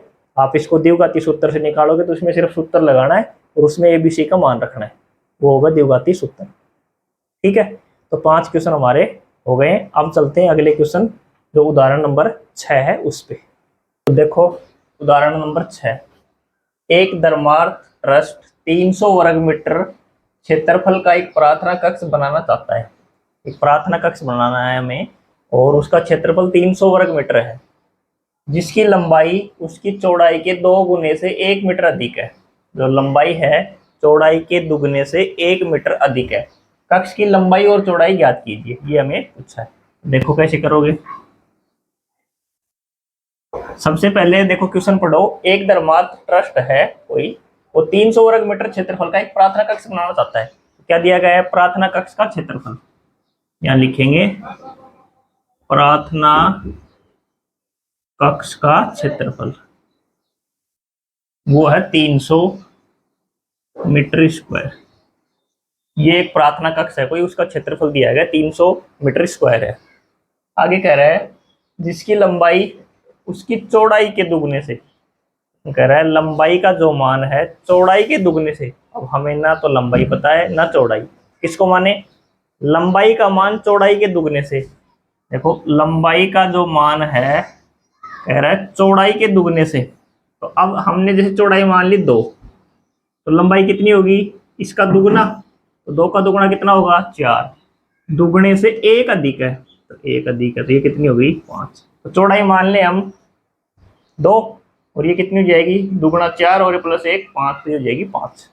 अब यहाँ हम x मान लें जैसे चौड़ाई को, तो इसका दुगुना कितना होगा x का 2x प्लस 1 तो 2x प्लस 1 ये होगी लंबाई। ठीक है, तो ये आपको कंफ्यूजन होगा कि लंबाई माने या फिर चौड़ाई माने, तो पर्सन का ये उसके अकॉर्डिंग माना। देखो पर्सन कह रहा है लंबाई का जो मान है चौड़ाई के दुगने से, तो चौड़ाई के दुगने से तो चौड़ाई मानो, यहाँ लिख देंगे चौड़ाई माना चौड़ाई, बोलो कितनी x मीटर। ठीक है, चौड़ाई का मान x मीटर, चौड़ाई x है तो लंबाई कितनी होगी, यहाँ लिख देंगे लंबाई। तो बोलो लंबाई कितनी होगी दुगुना 2x प्लस 1। ये तो कह रहा है लंबाई का मान चौड़ाई के दुगने से, तो x का दुगना होगा 2x, 1 मीटर अधिक है प्लस 1 ये हो गया 2x प्लस 1 मीटर। अब लंबाई आ गई, चौड़ाई आ गई और क्षेत्रफल आ गया। ये क्या है, एक आयताकार प्रार्थना कक्ष है। तो आयत का क्षेत्रफल क्या होता है, तो जब क्षेत्रफल दिया गया ना तो किसका सूत्र लगाएंगे, क्षेत्रफल का। यदि परिमाप दिया हो तो परिमाप का सूत्र लगाएंगे। गणित का यही रूल है कि जो चीज हमें दी गई है, जिसका सूत्र हमें दिया गया है, उसी का सूत्र दोबारा लगाना आपको। तो क्या दिया गया है, प्रार्थना कक्ष का क्षेत्रफल ना, तो क्षेत्रफल का ही सूत्र लगाओ। यहाँ लिखो प्रार्थना कक्ष का क्षेत्रफल बराबर कितना है 300।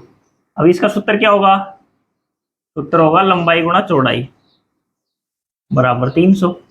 ठीक है, लंबाई का मान रखो कितना है 2x प्लस 1 है गुणा चौड़ाई का मान रखो कितना है x और बराबर कितना है 300। ठीक है, तो करो गुणा, x को 2x से गुणा करो तो कितना आएगा 2x स्क्वायर प्लस 1 को x से करो x और बराबर कितना आएगा 300। ठीक है, अब यहाँ देखो यहाँ 2x स्क्वायर है प्लस का x है 300 इस साइड में आएंगे तो किसका होगा माइनस का और बराबर 0। तो ये द्विघात समीकरण हमें बन गया। हमारे पास जो लास्ट में जो बना है द्विघात समीकरण वो बना है 2x square plus x minus 300 बराबर 0। ये एक द्विघात समीकरण है। अब इससे हमें x का मान निकालना है, तो x का मान निकालने के लिए द्विघात समीकरण की 2 विधियां होती है। कौन कौन सी होती है, एक तो होती है गुणनखंड विधि, एक होती है द्विघाती सूत्र विधि। अब आप इसको गुणनखंड से भी निकाल सकते हो और द्विघाती सूत्र से भी निकाल सकते हो। ठीक है, अब द्विघाती सूत्र से आप खुद निकाल लेना इसको, वो तो सूत्र होता है उसमें मान रखना होता है। जो सूत्र होता है ना x बराबर माइनस का b plus minus B square minus 4ac upon 2a, उसमें आपको मान रखना सिर्फ। ठीक, मैं आपको गुणनखंड से बता रहा हूँ इसको। देखो ये एक समीकरण दिया गया हमें और बराबर है 0। ठीक है, अब इसको देखो कैसे हल करोगे गुणनखंड विधि से। बीच की जो संख्या है ये वाली, यहाँ कुछ भी नहीं है x के, तो यहाँ 1 लिखो। अब ऐसी दो संख्याएं बताओ कि उनको जोड़ें या फिर घटाएं तो 1 आए। ठीक है, और उनको गुणा करें तो देखो कितना आना चाहिए, 2 ये है और 300 ये है, तो 2 को 300 से करो कितना 600, माइनस का 600 आना चाहिए। तो ऐसी दो संख्याएं बताओ कि उन दो संख्याओं को जोड़ें या फिर घटाएं तो प्लस का 1 आए, और उनको गुणा करें दोनों को तो माइनस का 600 आए। तो बताओ क्या हो सकती है संख्याएं, नहीं पता ना, बहुत ज्यादा बड़ी है। तो आपको क्या करना है, मैंने बताया आपको कि गुणा वाली संख्या ना वो लिखो और उसके फैक्टर करो। आप गुणा वाली जो संख्या है उसके फैक्टर कर लो। देखो 2 से करोगे 300, 2 से 150, 3 से 50, फिर ये 5 से 10, 2 से 5 और 5 से 1, ये हो गई। ये बन गई आपके पास 3 और 3 6 संख्याएं, 3 और 3 6।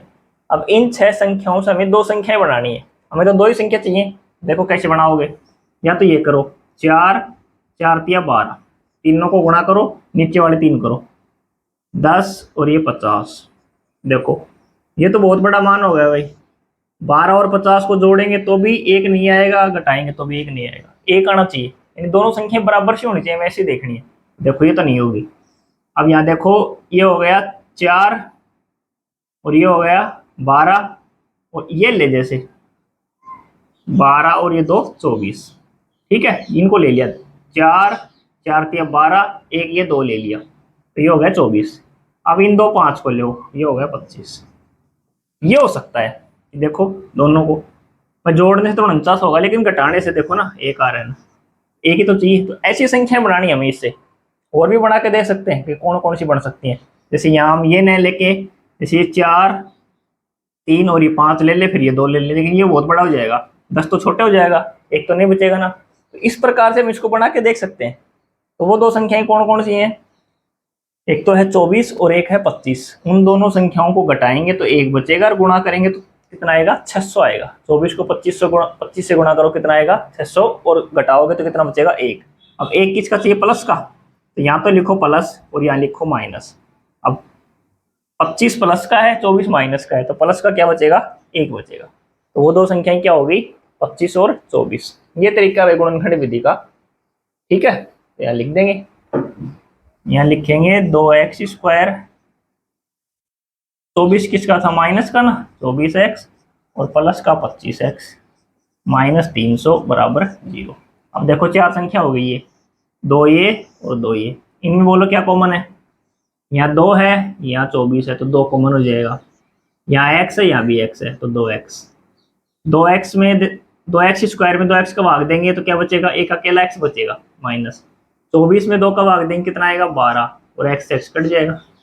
ठीक है, आगे देखो, प्लस 25 और 300 में क्या कॉमन होगा, 25, क्या कॉमन होगा 25। यहाँ देखो क्या बचेगा, x, माइनस 300 में 25 का भाग दो, क्या आएगा 12 बराबर 0।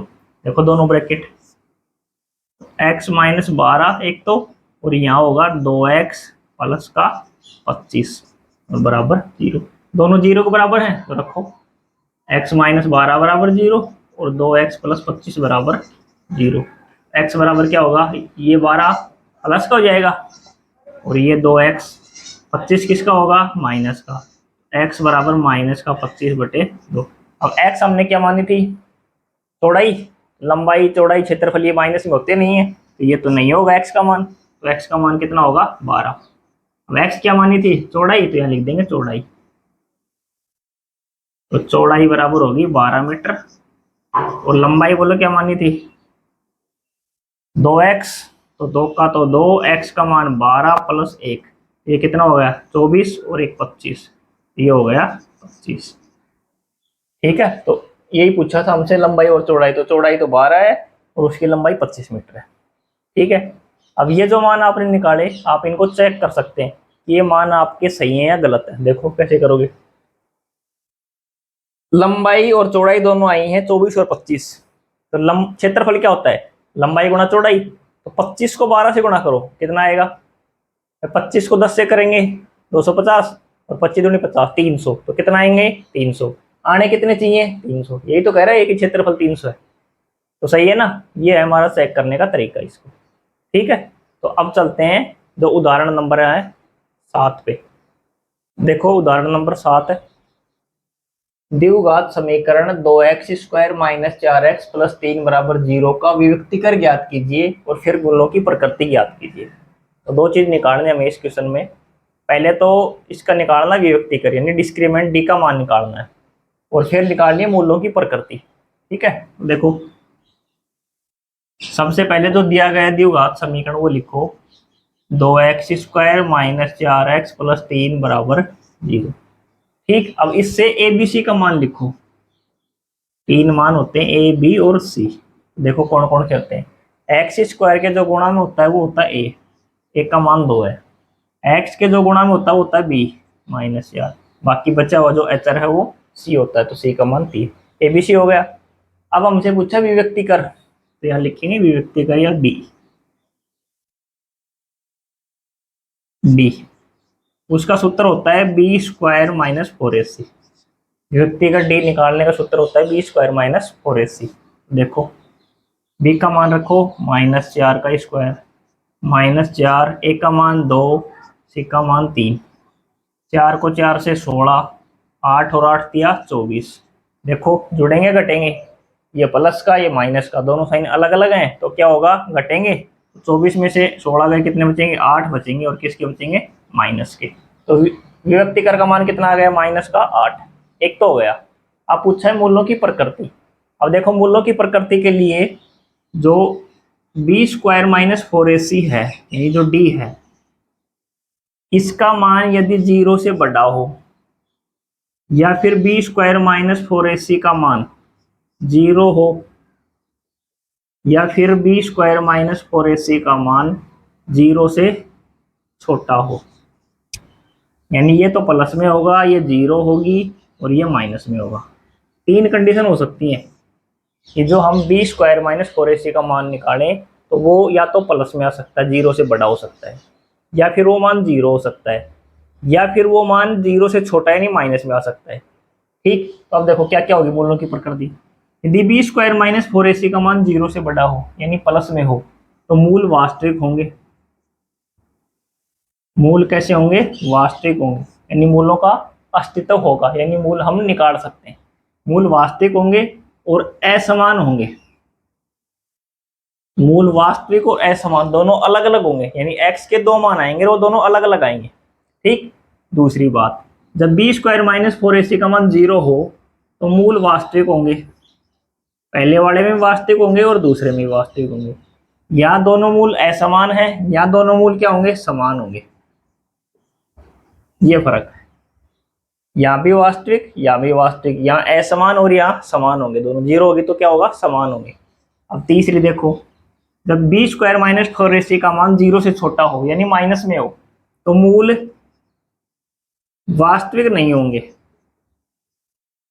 मूल वास्तविक नहीं होंगे यानी हम मूल नहीं निकाल सकते, यानी इस कंडीशन में हम x का मान नहीं निकाल सकते, यानी मूल हम नहीं निकाल सकते। ठीक है, जब मूल वास्तविक नहीं है तो मूलों की प्रकृति वो तो समान और असमान की तो बात ही नहीं है, तो मूल इसके वास्तविक नहीं होंगे, यानी मूलों का अस्तित्व नहीं होगा। तो ये तीन कंडीशन है, आपको ये याद रखनी है।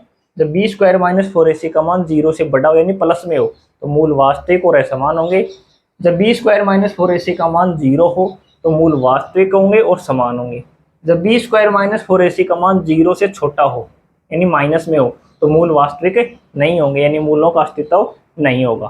ठीक है, अब देखो हमने जो मान निकाला है बी स्क्वायर माइनस 4ac का, वो मान देखो कितना है? माइनस का 8 है। ठीक है ना, तो यहाँ लिख देंगे, क्योंकि डी लिख दो इसको, डी का जो मान है वो जीरो से छोटा है इसलिए मूल वास्तविक नहीं है। मूल वास्तविक नहीं है या मूलों का अस्तित्व नहीं है, इसका मान जीरो से छोटा है। डी का जो मान है वो जीरो से छोटा है इसलिए मूल वास्तविक नहीं है। ये इसका आंसर होगा, ये होगी मूलों की प्रकृति और ये होगा विभक्ति कर। दो चीज पूछी हमसे। ठीक है, कोई डाउट नहीं यहाँ तक तो आपका। अब देखो उदाहरण नंबर 8। देखो उदाहरण नंबर 8 क्या है? 13 मीटर व्यास वाले एक वर्ताकार पारक की परिसीमा है। तो सबसे पहले हमें क्या दिया गया है? सबसे पहले जो दिया गया है वो लिखेंगे। एक वर्त है और उसका व्यास है, ये व्यास हो गए मान लो ए और बी। ठीक है, ये ए बी और ये 13 मीटर है, 13 मीटर व्यास है। वर्ताकार पारक, ये एक पारक है वर्ताकार की परिसीमा यानी परिधि पे एक बिंदु पर एक खंबा, परिधि के ऊपर कोई बिंदु लेना है, मैं मान लो ये बिंदु ले लिया हमने पी, परिधि पे बिंदु पी ले लिया। एक खंबा इस प्रकार गाड़ना है कि पारक के एक व्यास के दोनों अंत बिंदुओं ए और बी बिंदु है फाटक है दो, यहाँ एक यहाँ फाटक बनाया है और एक यहाँ फाटक बनाया है। बने फाटकों ए और बी से खंबे की दूरी इस ए फाटक से और इस बी फाटक से खंबे की दूरी यानी ये दूरी और ये दूरी अंतर 7 मीटर है। क्या कह रहा है? इन दोनों का अंतर यानी इस दूरी में से या फिर इसमें से ये घटाएंगे तो 7 बचेगा। ये वही प्रश्न कह रहा है कि सबसे पहले तो एक व्यास है, एक वर्ताकार पारक है, उसका व्यास 13 मीटर है, तो हमने 13 मीटर व्यास बना दिया ए और बी, आप कुछ भी मान सकते हो, सी डी कुछ भी। ठीक है, अब ए और बी पे दो फाटक बने हुए हैं। ठीक है, और यहाँ कोई परिधि के ऊपर एक बिंदु है पी और ये पी क्या है? इस बिंदु पे खंबा गाड़ना है। इस पी बिंदु खंबे से ए फाटक की दूरी ए पी और जो बी फाटक की दूरी बीपी है, उन दोनों का अंतर उन दोनों को घटाएंगे तो कितना बचेगा? 7 बचेगा। ये कह रहे हैं दोनों का अंतर 7 मीटर, तो हमने लिख दिया एपी माइनस बीपी बराबर 7 मीटर। अब हमें पूछा क्या है? एक तो एपी का मान पूछा और एक बीपी का मान। अब हमारे पास दोनों का अंतर दिया गया है, ना तो हमें एपी पता है ना बीपी पता है। अब एक किसी एक को हम मानेंगे एक्स मानेंगे, ठीक है ना, किसी एक को हम क्या मानेंगे, एक्स मानेंगे। तो बोलो किसको मानोगे, इसको या फिर इसको, किसी को मान सकते हो आप। मैंने मान ली, माना फाटक 20 से, इस 20 से, फाटक 20 से खंबे की दूरी कितनी है बीपी, उसका मान मैंने मान लिया एक्स मीटर है, यानी यहां से इसकी दूरी एक्स है, तो ये मैंने लिख दी एक्स। ठीक है, यहां तक कोई दिक्कत नहीं है। अब देखो, जब बीपी का मान यहाँ एक्स है तो यहाँ मैं रखूंगा एक्स, तो यहाँ लिखेंगे एपी माइनस एक्स बराबर 7। तो बोलो एपी बराबर क्या हो जाएगा, 7 का 7 होगा, एक्स इस साइड में हो जाएगा प्लस का, एपी का मान हो जाएगा 7 प्लस एक्स मीटर का। इसका मान हो गया 7 प्लस एक्स मीटर, ये हो गया एपी। अब ये जो त्रिभुज है वर्त के अंदर, इसके तीनों मान आ गए हमारे पास, ये भी आ गया, ये भी आ गया और ये भी आ गया। ये मान यहां तक हमने कर लिए। अब देखो आगे क्या कर सकते हैं। आपने पीछे नाइन्थ नाइन्थ क्लास के लगभग, नाइन्थ में है शायद, आपने पढ़ी होगी, एक वर्त होता है, ये एक वर्त, और इसमें ये जैसे व्यास है, मान लो ए बी, ठीक है, यहाँ कोई बिंदु है कुछ भी मान लो, और यहां से इन दोनों को मिलाएंगे तो ये त्रिभुज बनेगी एपी ए बी पी। ये त्रिभुज बनेगी, वो समकोण त्रिभुज बनेगी, यानी ये कोण पी 90 डिग्री होगा। कारण अर्धवर्त में बना कोण समकोण होता है। ये जो एक अर्धवर्त है ना, ये अर्धवर्त याद आए तो है भाई, ये अर्धवर्त है, ये इसमें जो बनेगा कोण, परिधि के ऊपर कोई बिंदु है, उससे जो कोण बनेगा ना, अर्धवर्त में परिधि पर स्थित बिंदु से मिलाने से जो बनेगा कोण, वो क्या बनेगा, एक समकोण होगा, नहीं 90 डिग्री का कोण होगा। तो ये कोण 90 डिग्री है, ये कोण कैसा है 90 डिग्री, तो त्रिभुज कैसी होगी, ये समकोण त्रिभुज होगी, तो ये कोण 90 डिग्री है। तो ये जो त्रिभुज है, यहां लिख देंगे हम कोण P बराबर 90 डिग्री, कारण अर्धवर्त में बना कोण,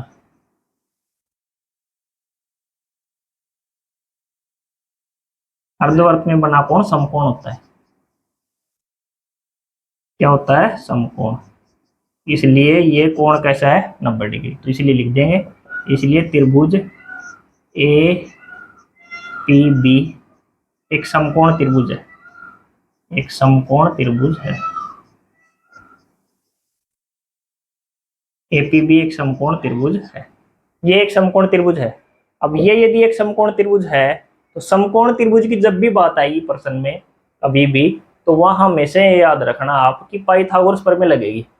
समकोण त्रिभुज की जब भी बात आएगी प्रश्न में, तो वहां हमेशा क्या लगेगी, पाइथागोरस प्रमेय। अब वो क्या होती है, देखो समकोण त्रिभुज में 3 भुजा होती हैं, एक तो ये होती है, इसे कहते हैं आधार, एक ये होती है, इसे कहते हैं लंब, एक ये होती है, इसे कहते हैं कर्ण। आधार, लंब और कर्ण। अब पाइथागोरस प्रमेय क्या होती है, लिख देंगे पाइथागोरस प्रमेय से, पाइथागोरस प्रमेय से। अब बोलो पाइथागोरस प्रमेय क्या होती है, ये जो आधार का स्क्वायर है, आधार का स्क्वायर है प्लस लंब का स्क्वायर है, वो कर्ण के स्क्वायर के बराबर में होता है, ये होती है पाइथागोरस प्रमेय। तो देखो आधार का मान कितना है 7 प्लस एक्स, तो 7 प्लस एक्स का स्क्वायर, ठीक है, और प्लस लंब कितना है एक्स, तो एक्स का स्क्वायर बराबर कर्ण कितना है 13, तो 13 का स्क्वायर। और इसको ये देखो कैसे खोलोगे, बताया आपको, ए प्लस बी का होल स्क्वायर, क्यूब होगा तो क्यूब वाला, और स्क्वायर होगा तो स्क्वायर वाला। देखो स्क्वायर है, बीच में प्लस, तो प्लस का खोलो, ए स्क्वायर 7 का स्क्वायर 49, 2ab 2, ठीक, ए का मान है 7, 2 को 7 से करो कितना आएगा 14, और X plus B square X square plus X square बराबर 13 को 13 से करोगे 169। तो देखो एक एक्स और एक एक्स स्क्वायर ये रहा, तो एक्स स्क्वायर और एक्स स्क्वायर कितने हो गए, 2x²। ये प्लस के 14x, ये देखो प्लस का 49, ये इस साइड में आके माइनस का बराबर 0। तो ये हो गए 2x² प्लस 14x। ये देखो ये प्लस ये माइनस तो कटेंगे ना, 9 में से 9 गया 0, 6 में 4 गया 2 और 1 120 बराबर 0। अब ये दिया हुआ समीकरण बन गया। अब इसमें कुछ कॉमन भी आ रहा है, लेना चाहो तो ले सकते हो आप लोग, नहीं ले तो भी कोई दिक्कत नहीं। देखो यहाँ 2, यहाँ 14 या 120, तो 2 कॉमन है, तो 2 कॉमन ले लो। x² प्लस 7x माइनस का 60 और बराबर 0। अब 2 0 के बराबर तो हट जाएगा, क्या बचेगा, x² प्लस 7x माइनस 60, ये बचेगा लास्ट एक द्विघात समीकरण। तो ये हमारा द्विघात समीकरण बन गया लास्ट, ठीक है, x² प्लस 7x माइनस 60। अब इस द्विघात समीकरण में हमें ये चेक करना है कि ऐसा करना संभव है, यानी इसके मूल हम निकाल सकते हैं कि नहीं निकाल सकते। यानी पहले जो द्विघात समीकरण बनाए इसके मूलों की प्रकृति निकालेंगे कि हम x का मान निकाल भी सकते हैं नहीं निकाल सकते, ठीक है। यदि हम x का मान नहीं निकाल सकते तो फिर हम थोड़ी निकालेंगे इसको, तो पहले हम इसको चेक करेंगे। तो देखो क्या करोगे चेक करने के लिए, यहाँ लिखेंगे विभक्ति कर, सबसे पहले विभक्ति कर d, उसका क्या सूत्र होता है, b² माइनस 4ac। बोलो b का मान कितना है, 7 है, तो यहाँ लिखेंगे 7i² माइनस, और a का मान कितना है, a का मान बोलो 1, भाई कुछ भी नहीं है यहाँ तो 1, c का मान माइनस 60। तो करो, ये तो 7 को 49 हो गया, माइनस और ये माइनस प्लस, 6 चौक 24, 240, तो 200 कितना हुआ है, 89, 289। तो व्यक्ति का डी का मान कितना है, 289। अब ये प्लस में है कि माइनस में, प्लस में, तो 0 से बड़ा होगा, भाई 0 से बड़ा है तो है ये, तो 0 से बड़ा हो तो उसके मूल वास्तविक होंगे, यानी हम निकाल सकते हैं, ठीक है। तो एक तो यहाँ तक पूछा है कि ऐसा करना संभव है, तो हम लिख देंगे ऐसा करना संभव है, यानी ये स्थिति संभव है। अब यदि संभव है तो दोनों फाटकों से कितनी दूरी पर खंभों काट देंगे, x का मान और निकालना है, ठीक है। तो यहाँ तक समझ में आएगा आपको, यहाँ लिख देंगे विभक्ति का d बराबर यहाँ, तो यहाँ लिख देंगे d का मान 0 से बड़ा है, इसलिए यह स्थिति संभव है। जब d का मान 0 से बड़ा होगा तो मूल वास्तविक होंगे, यानी यह स्थिति संभव होगी। अब यह स्थिति संभव है तो x का मान निकालना है। अब x का मान निकालने का आपके पास 2 तरीके हैं, तो आपको पता है ना कौन कौन सी विधि है, गुणनखंड विधि भी है और द्विघाती सूत्र विधि भी है। अब आपकी मर्जी, इसको गुणनखंड से भी निकाल सकते हो और द्विघाती सूत्र से भी निकाल सकते हो। बोलो कौन सी विधि से निकालें, भाई कौन सी से निकालें, द्विघाती सूत्र से निकाल दें। तो देखो द्विघाती सूत्र, यहाँ लिख देंगे द्विघाती सूत्र। गुणनखंड से भी निकाल सकते हो, गुणनखंड से बता दो मैं, देखो कैसे निकालोगे। यहाँ 7 है तो 7 के टुकड़े करने हैं 2, इसके करने 7 के, प्लस माइनस करो ना दोनों को तो कितना आना चाहिए 7, और गुणा करो तो कितना आना चाहिए 60।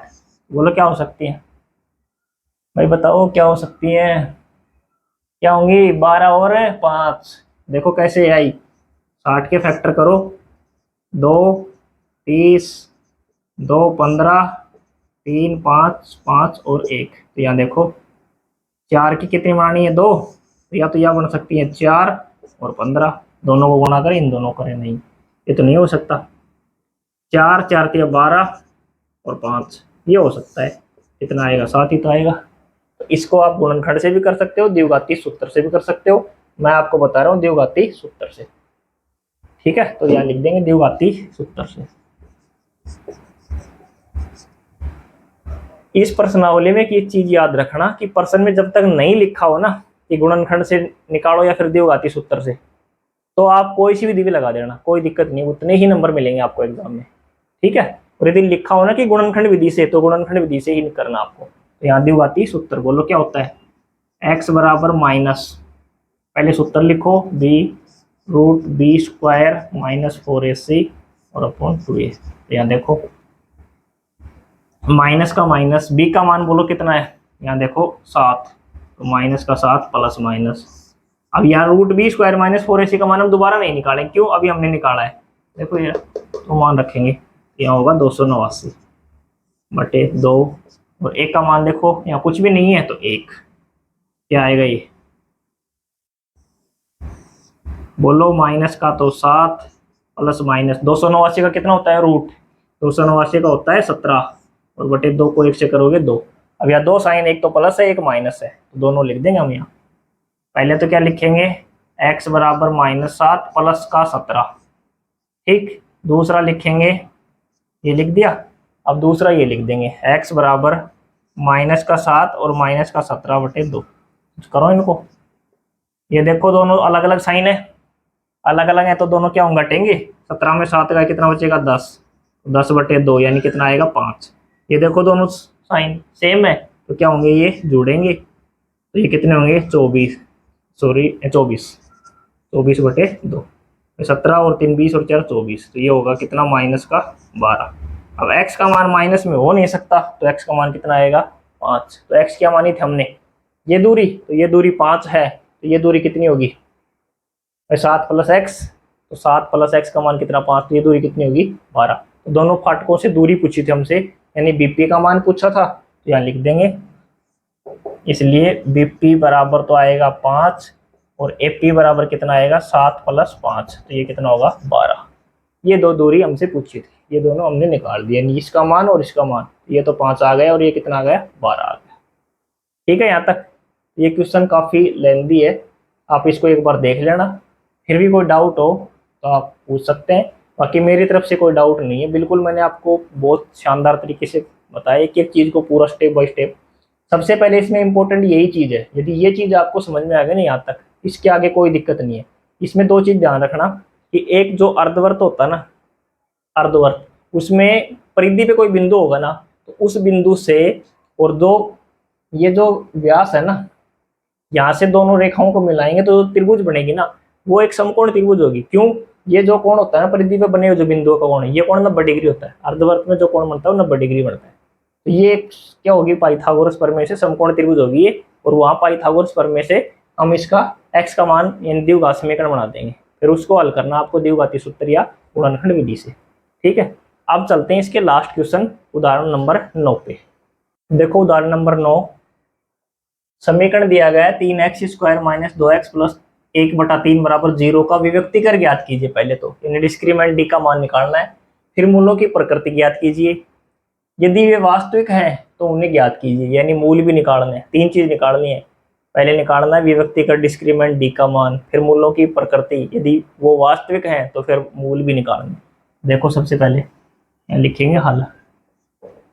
सबसे पहले समीकरण लिखो, क्या दिया गया है 3x² माइनस 2x प्लस 1/3 और बराबर 0। ये समीकरण दिया गया, लेकिन ये समीकरण सही नहीं है। सबसे पहले इसको सही करो, यानी पूरा यहाँ बटे में है ना, इसको हटाओ। तो इसको हटाने के लिए क्या करोगे, पूरे के लघुत्तम ले, इसका जो पूरा है इसका लघुत्तम ले, कितना आएगा 3 आएगा। 3 को 3 से करो कितना आएगा 9x², 3 को 2 से करोगे 6x, ये देखो 1 और 1 को 1 से करोगे 1, ये 0 है। मध्य गुणा कर दो इन दोनों को, 0 को 3 से करोगे 0 ही आएगा, तो ये आएगा 9x² माइनस 6x प्लस 1 बराबर 0। ये समीकरण हमारे पास द्विघात, ये समीकरण सही है। अब ठीक है, अब इसमें निकालना है विभक्तिकर। सबसे पहले तो यहाँ लिखेंगे कोई a, b और c। बोलो एक का मान कितना है 9, एक का मान है 9, b का मान -6, c का मान 1। अब क्या निकालना है विभक्तिकर, तो यहाँ लिखो विभक्तिकर b बराबर क्या सूत्र होता है b² माइनस 4ac। रखो मान, b का मान कितना है -6, तो -6 का स्क्वायर माइनस 4, a का मान कितना है 9, c का मान 1। 6 को 6 से करोगे 36 माइनस 6 को 9 को 4 से करोगे 36, 36 में 36 गया तो 0, यानी विभक्तिकर का मान पूछा हमसे क्या होगा 0। एक तो हो गया। आगे पूछा है फिर मूलों की प्रकृति, तो बोलो या लिख देंगे, इसके नीचे लिख देते हैं d का मान कितना है 0, d बराबर 0 है, क्योंकि d बराबर 0 है इसलिए क्या होंगे मूल वास्तविक। जब d का मान 0 हो तो मूल कैसे होते हैं, मूल वास्तविक और कैसे समान, मूल वास्तविक व समान है। होगी दो चीज। अब तीसरी, यदि वास्तविक हैं तो उन्हें ज्ञात भी कीजिए, यानी वास्तविक है तो x का मान भी निकालिए। तो वो किससे निकालोगे बोलो, या तो गुणनखंड से या द्विघाती सूत्र, तो द्विघाती सूत्र से निकाल देंगे। लिख देंगे द्विघाती सूत्र से। तो बोलो x बराबर क्या होता है, minus B plus minus root B square minus 4ac upon 2a। तो रखो मान x बराबर माइनस b का मान माइनस है, फिर plus minus root B square minus 4ac का मान हमने अभी निकाला है कितना है 0, तो 0 लिखेंगे यहाँ बटे 2 और 1 का मान कितना है 9। तो बोलो x बराबर माइनस, ये देखो minus minus plus 6 plus minus 0 का रूट 0, 9 को 2 से करो कितना आएगा 18। ठीक है, 9 को 2 से करोगे 18। अब एक बार तो यहाँ प्लस लिखना है और एक बार माइनस, तो लिख देंगे x बराबर 6 प्लस 0 और बटे 18। ठीक है, एक तो और एक होगा x बराबर 6 माइनस 0 बटे 18। करो इनको, कितना आएगा 6, तो 6 बटे 18, 8 दो कितना आएगा 1 बटे 3। यहाँ बोलो यहाँ भी 6 बचेगा, 6 बटे 18 1 बटे 3। तो x के मान कितने आए, दोनों मान समान है ना, 1 बटा 3 हमने लिखा है समान होंगे, तो 1 बटा 3 1 बटा 3 लिख देंगे यहाँ। इसलिए मूल बराबर 1 बटा 3 और 1 बटा 3, ये दोनों मान आ गए इसके 1 बटा 3 और 1 बटा 3। ठीक है, तो यहाँ तक कोई डाउट नहीं है आपका। तो ये जो 4 की जो प्रश्नावली थी हमारी द्विघात समीकरण, इसकी हमने दोनों प्रश्नावली आपको कंप्लीट करवा दी है, और इसके जो एग्जाम्पल थे बुक के 9 एग्जाम्पल थे वो भी सारे आपको कंप्लीट करवा दिए हैं। तो ये 4 की आपकी प्रश्नावली पूरी कंप्लीट है। ठीक है, अब अगली क्लास में अगली जो आएगी प्रश्नावली वो देखेंगे। ठीक है, थैंक यू।